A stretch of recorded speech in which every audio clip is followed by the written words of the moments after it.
ओम साईराम मैत्रिणींनो, घे भरारी सखी यूट्यूब चॅनलमध्ये तुमचे सहर्ष स्वागत आहे। आज आपण 44 साईजचा 44 छातीच्या मापाचा बोटनेक प्रिन्स कट ब्लाऊज पाहणार आहोत। त्याची तयार उंची आहे 15 इंच। 1 इंच आपण शिलाई मार्जिंगसाठी घेतलेली आहे, म्हणजे टोटल उंची घेतली आपण 16 इंच। ह्याचं शोल्डर घेतला आहे आपण 8 इंचावरती। सेम त्याच पद्धतीने पहा, खालच्या साईडला 8 इंचावरती आपल्याला एक मार्क करून घ्यायचा आहे। ह्याचा मुंडाई घेणार आहोत आपण 8 इंचावरती। दोन्ही पॉइंट असे जोडून घ्यायचे आहेत। 8 इंचावरती घेतलेला आहे। आपली चेस्ट आहे 44 44 छातीचा चौथा भाग येतो 11 इंच, प्लस त्यामध्ये आपण 1.5 इंच शिलाई मार्जिन घेतलेली आहे, म्हणजे टोटल घेतला आपण 12.5 इंच। 12.5 इंचावरती सरळ अशी पुढे एक रेषा देऊन घ्यायची आहे। हे पहा, व्यवस्थित असं 8 इंचावरती मार्क केला आणि पुढे 12.5 इंचावरती मार्क केलेला आहे। 1 इंचावरती आपण मुंडा खोली देणार आहोत आणि अशा पद्धतीने त्याला हलक्या हाताने शेप देऊन घ्यायचा आहे। कमरेच्या साईडला पहा, इथेही आपण 12.5 इंचावरतीच मार्क करून घेणार आहोत आणि आहे तशाच पद्धतीने हे पहा वरती असं सरळ रेषा देऊन घेणार आहोत। ही झाली आपली बॅक पार्टची मार्किंग। बॅकचा नेक मी नंतर करणार आहे, डिझायनर आहे त्यामुळे मी तो तुम्हाला कट करून नाही दाखवलेला। फ्रंट साईडला मी तुम्हाला नेकची विड्थ किती घ्यायची आहे, रुंदी, ते मी सांगणार आहे। हे पहा, आता आपण बॅकचा पार्ट हा दुसऱ्या कपड्यावरती ठेवून घेतलेला आहे। आपल्याला समोरची बाजू कट करण्यासाठी आहे असं एक वेळा आपल्याला असं ड्रॉ करून घ्यायचं आहे व्यवस्थित।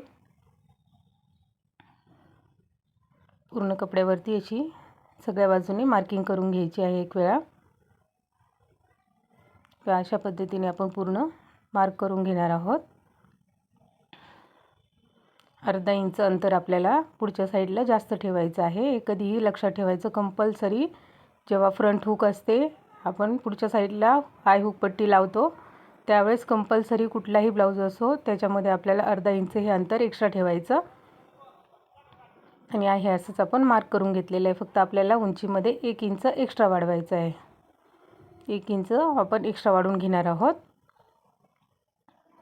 मागच्या साईडला आपण 16 इंच उंची घेतली होती, इथे आपल्याला 17 घ्यायची आहे। आणि हे पहा, आता चेस्टच्या साईडला वरच्या बाजूने आपण 1 इंच आणि खालच्या साईडने 2 इंचावरती मार्क केलेला आहे। 2 इंच जास्त वाढवून घेतलेलं आहे आणि वरच्या साईडला 1 इंच। आपली तयार उंची पूर्ण पहा इकडे किती आहे, 8 इंच होती। आपल्याला पुढच्या साईडला किती घ्यायची होती, 9 इंचावरती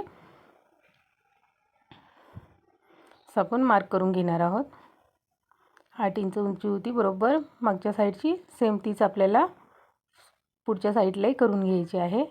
हे पहा, आता आपल्याला टक्सची रुंदी इकडे किती घेणार आहोत आपण, 4.5 इंचावरती टक्सची रुंदी घ्यायची आहे। पुढच्या साईडला 2 इंचमध्ये आपण अंतर ठेवणार आहोत। प्रत्येक ब्लाऊजसाठी कंपल्सरी मी 2च इंचमध्ये अंतर ठेवते। आणि हे पहा, ह्याचा आपल्याला टक्स पॉईंट येणार आहे हा 11.5 इंचावरती, अर्धा इंच शिलाई मार्जिंगमध्ये जाणार आहे, त्यामुळे आपण 11.5 वरती घेतलेला आहे। 11 इंच टक्स पॉईंट घेतलेला आहे आणि मिडल जिथे टक्स पॉईंट आला तिथून आपण 5 इंचावरती मार्क केलेला आहे। खालच्या साईडला जेव्हा आपण मार्किंग करतो त्यापेक्षा आपल्याला कधीही अर्धा इंच वरच्या साईडने मार्क करायचं आणि हलक्या हाताने असा मुंड्याच्या साईडला शेप देऊन घ्यायचा आहे। आता जिथे 2 इंच अंतर घेतलं होतं तिथपासून आपल्याला 3.5 इंचावरती असं सरळ मार्क करून घ्यायचं आणि हलक्या हाताने असे हे पॉईंट जोडून घ्यायचे। अशा पद्धतीने आपण हा पॉईंट जोडून घेतलेला आहे। हे पहा, आता इथे मोजून घ्यायचं आपल्याला। 8 इंच आपण घेतलं होतं, अर्धा इंच आपलं इकडे आय हुक पट्टीसाठी आपण एक्स्ट्रा घेतले, म्हणजे 8.5 इंचावरती झालं।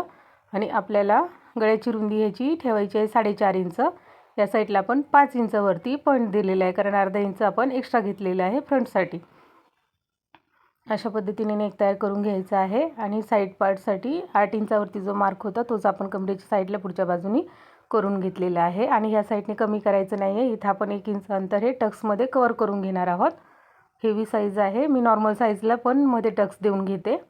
अशा हिशोबाने पहा आपण याची कटिंग करून घेणार आहोत। खूप सोपी पद्धत आहे। मी खूप सारे व्हिडिओ आपल्या चॅनलवरती अपलोड केलेले आहेत।